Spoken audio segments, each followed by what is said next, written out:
Let's move on. Let's talk about a famous story with Jim Cornette and Stan Lane. It's around this time where they walked out of the company after a blow up fight with Ole Anderson.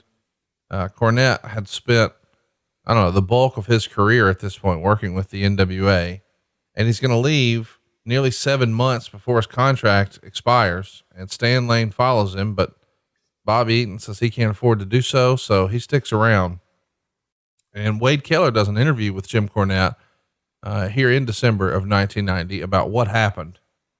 And he basically lays out a crazy series of events where the guys are booked all over the map and they're driving hundreds of miles every single day to the next town. And at the end of a crazy loop, he says, we get there and find out Bobby's not working. We talk to somebody from the office every day and nobody told him not to come. We received tickets to get from Indianapolis to Atlanta, but no way to get tickets back from Atlanta. So I called them and they said, switch it, go to Charlotte and drive. So anyway, we get there and we're not on. This is Monday and he can't go back home to Charlotte because nobody's going. So he has to go to Atlanta for center stage the next day on his day off. Stan had match number 20 that night against Steve Armstrong to do. And guess what? He did a job.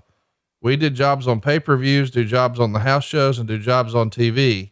So at this point, it's like 1 a.m. getting into Atlanta. And the night we get to center stage, here's the day you've been waiting for. I'm cranky. I'm pissed off. I'm generally depressed. I'm tired. And I know we've got a match with the Southern boys. So I hoped we could at least go on early so we could leave because it's 250 miles home. I get there. And as soon as I do, I'm going to brush my teeth and somebody comes up and says, hey, they've got you guys wrestling 4 or 5 times tonight. And I said, what? And I went into a room with Jody Hamilton, Ronnie West, Kevin Sullivan, Ole Anderson, and he's talking to somebody, and Bobby's gone in there and he's looking at the match lineup. And I said, Bobby, how many times are we working? And he says, we've got a match against Ricky Morton and Tommy Rich. We've got a match against the Southern boys, and we've got a match against some job guys. I said to nobody in particular, but why is it when this guy jumps off the roof Saturday night and nearly kills himself and does everything he can, yet goes to Anderson and doesn't get nothing and can't get a day off, and nobody can tell him he's not working? And now we've got to work 4 or 5 times in one night. This stuff is post-produced, so this doesn't make any sense. And Ole steps in front of me and turns his back on me as usual and asks Bobby, do you know any words? Can you talk for yourself? And I said, Ole? And he starts talking to me over talking to Bobby. And I grab him by the arm and said, hey, God damn it. I'm the one fucking talking to you. Don't you turn your back on me. I'm sick and tired of that.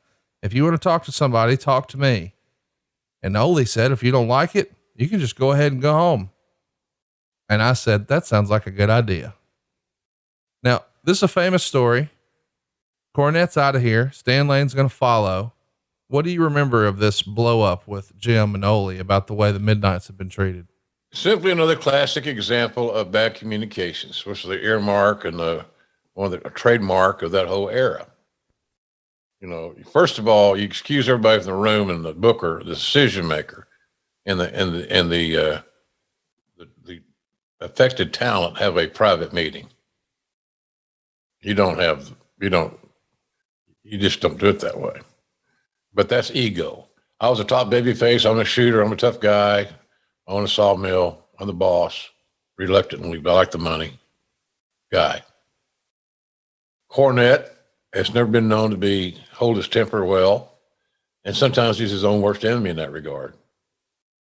So, it was another example, Conrad, of the runaway train and should never have occurred in that environment. And there was poor communication. The communication starts at the top. And I don't even know who was helping Ole at that time. I saw he mentioned Ronnie West. Ronnie was an Ole devotee over the years. Ole kept him working. Right. And Ronnie was a pretty good organizer. He wasn't in JJ's league, but he was pretty well organized. But to say that the system was flawless, God, it's horrible. So when a talent can't find out where he's booked, that's about as stupid as it gets. And the thing's most stupid is them trying to find out where their check may be. When am I getting paid? My check didn't come in the mail. Can you trace it down? Can you help me out? I got bills to pay. My wife's pissed off. I'm gone all the time anyway. Now I can't get paid. What are you trying to do to me? Well, we'll check into it. So that was one of the first things I learned from Cowboy. If a talent hadn't got a check, he just stopped payment on that check and issue them another one. So, because that was key, getting paid. It may sound, of course it is. Of course getting paid is a big deal. It's a real big deal. When that's your only source of income and you don't know what you're going to get, it's all discretionary based on what the houses drew. What, some guarantee or some weekly. So it was, you got paid on what you produced. And that was all discretionary. It was a great system to screw the talent. Always was, always will be, as long as it's done that way. Discretionary income is so nearsighted. And I was a guy that did that a lot. Like Patterson did it. I did it. The Laurinaitis tried to do it. Then until Vince caught him knowing that I was actually still doing the payroll. Vince said, "JR, you still doing the payroll?" I said, "Yep." He said, "How come? That's Laurinaitis' deal." Well, I don't know. You have to ask him. He asked for the help, and I'm providing it.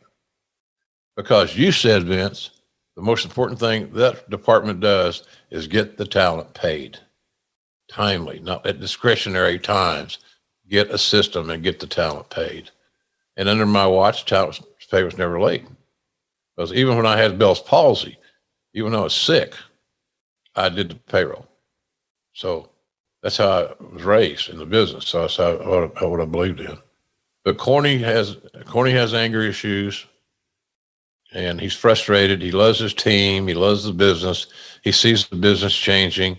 He sees there's no organization at the top, and he doesn't have any clout. And at that time, he's either he and Heyman to a lesser degree in that particular era. But Heenan and Cornette were the two best in 1990, the two best managers in wrestling by far. It was those two and everybody else.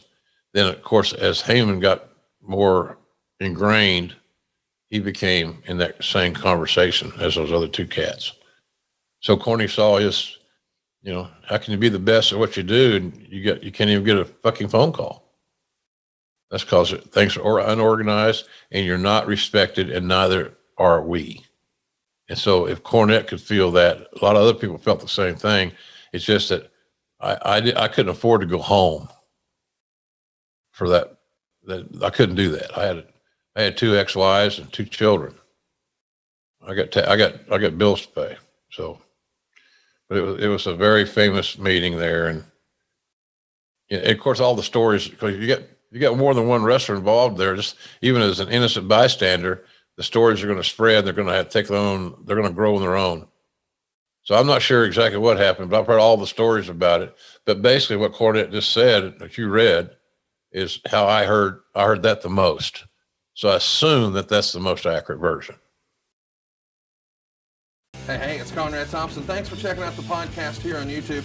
Be sure to hit the subscribe button and the notifications bell so you get a notice anytime we upload some new content.